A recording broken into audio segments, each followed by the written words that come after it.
took care of the ball better in a couple situations. It might feel a little bit different, but the biggest thing is having the guys focus on what we can control. And so week in and week out, just getting back to our formula for success, where we treat Monday as Monday, Tuesday as Tuesday. So, I'm not a big numbers guy, but sometimes you do have to stick your head up and say, okay, we're not far off from last year. I think that with what we had coming back, there was great expectations of what we could do offensively, but I think defense has spent a good amount of time in the offseason preparing for us. So we've had some more challenges this year from the defense that we can play. Does it seem like with this team, you really made that surge at the end of last year, that now you're in a position, played so well offensively Saturday, to make another kind of run like that?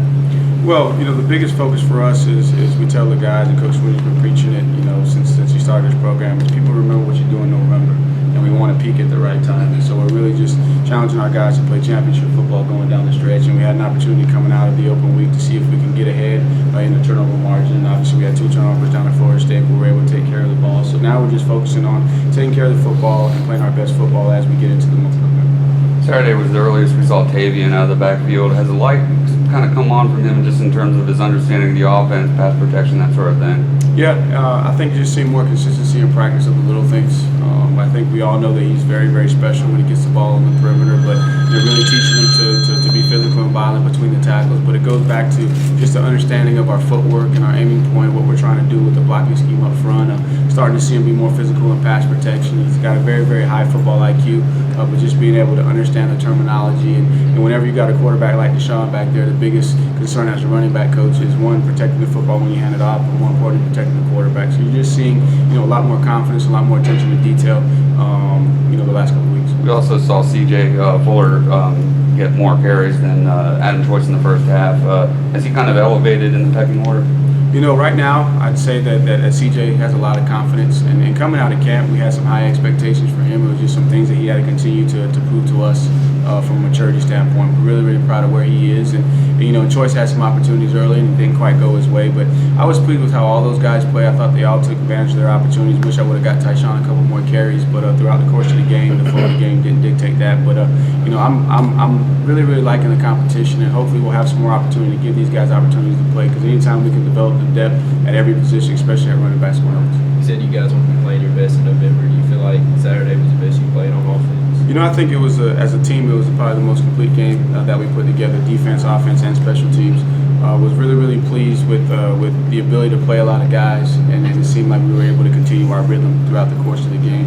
Really pleased with the first half, first drive of the second half. That's been something that we've had to really, really focus on this year. Is getting. We've had games where we've gotten off to a really, really good first half, and then come out and didn't set the tempo early in the second half, and I was pleased with that. Didn't get the quarterback hit, which was really, really pleasing. And coming into it, there was a little bit of anxiety about what Syracuse did. I mean, their coach was doing a good job of slanting and angling and twisting and bringing pressure and getting the quarterbacks and disrupting the running game. So to be able to run the football, versus that defense, and be able to throw the football, not get the quarterback hit, and most importantly, not turn the ball over. So I think it was our best performance thus far. Tony, is there any doubt in your mind about Deshaun's health heading into Saturday? No doubt. I mean, he's got a bruised shoulder, but he came out in the second half, was able to throw the football, but we had the game under control. And Schuster was playing really good, in the second half, in the first half. So no doubt in my mind. Would you like to see him change his running style, maybe be more conscientious of the situation, take some foot first slides in situations like that? We get that question a lot, but that's what makes Deshaun special, is just the way that he plays the game. And it was a situation where, really liked his demeanor. When the play that he banged up his shoulder, he was coming through there violent, and I think it was just a function of when he fell down, the guy kind of put some pressure on him. So that's a tough question, because what makes him special is his ability to play on the edge, and when you take that away from a playmaker like him, then you're not doing the best thing for him. When he hits the deep ball like to Deion Kane, when you play well with no turnovers, is that going to have the end result of loosening up some of these defenses more, who are stacking the box, bringing safeties up to the end of one? Is that going to be the end result? I would hope so, but we're getting ready to play a defensive structure that, they put a lot of pressure on you. And those are the kind of plays that you have to make to beat them. When you watch Pitt and you see what they do, they got a lot of confidence in their corners. Their safeties are aggressive in the run game. They put the safeties in man coverage situations, and then they're going to have 7, 8, 9 guys around the box to stop the run. So that's what you would hope. But at the same time too, as you get into championship football, people are going to do what they do. So it really depends on what is their philosophy defensively, where do they feel like they match up against us, and then again it goes back to us being able to figure out what they want to take away, and then we have to counter. Going back and watching the replay on the long throw to Deion Kane, Deshaun let the ball go with the defender still 4 yards in front of Deion. That kind of trust and then being able to hit that, is that good for Deshaun's confidence heading into the rest of the year? Oh, no question. That's one of the things that I believe Deshaun would agree that he's really been trying to make sure he's connecting on the deep ball. I think last year he had a little bit more precision on the deep ball. He's been off. He's missed a couple of open receivers this year, and so that's the confidence that we need going down. Because when we can stretch the field vertically, be able to run the football, continue to make you defend us horizontally with the screen game, it just allows our offense to be explosive. Why has he struggled more with the deep ball? I don't know. I think some of it was early on in the season. There was some pressure. We had some drop balls. Now we drop balls, especially in that Troy game. He connected on some deep balls, and then we dropped them for touchdowns. So I think it's just a combination of things. And as a quarterback, it's kind of like a pitcher. I ask him every game, "What do you got for me today? Is your fastball on? Is your curveball on?" And so the biggest thing is he'd be able to tell you better than I can. But he hasn't been far off. But he hasn't hit with the precision that we did last year. Are these the two best back-to-back games for the offensive line? I think so.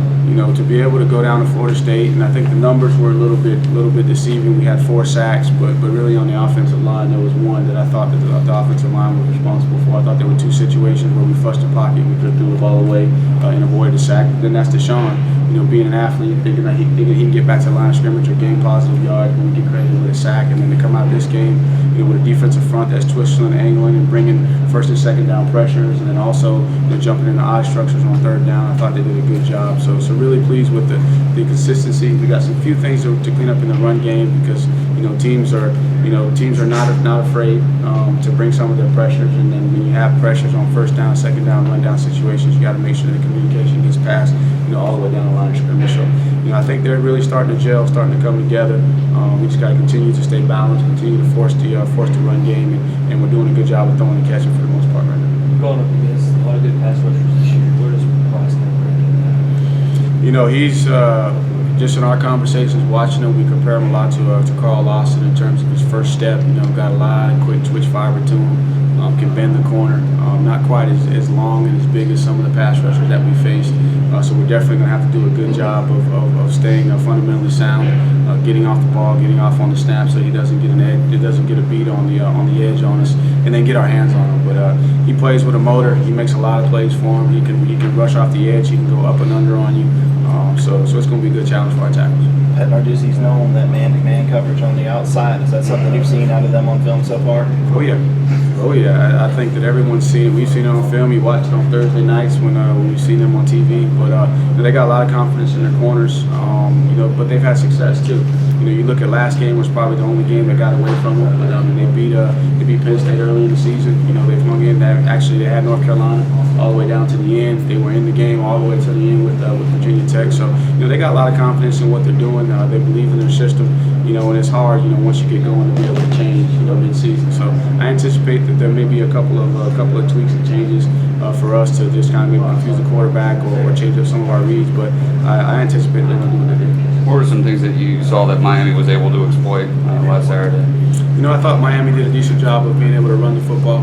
Not many people are going to be able to just run the football because they're always going to have an extra defender. And those guys, those outside backers, they're really key in the run, and they're rallying to the party as soon as you hand the ball off. So I thought they were able to keep them honest running the football. They made some plays down the field.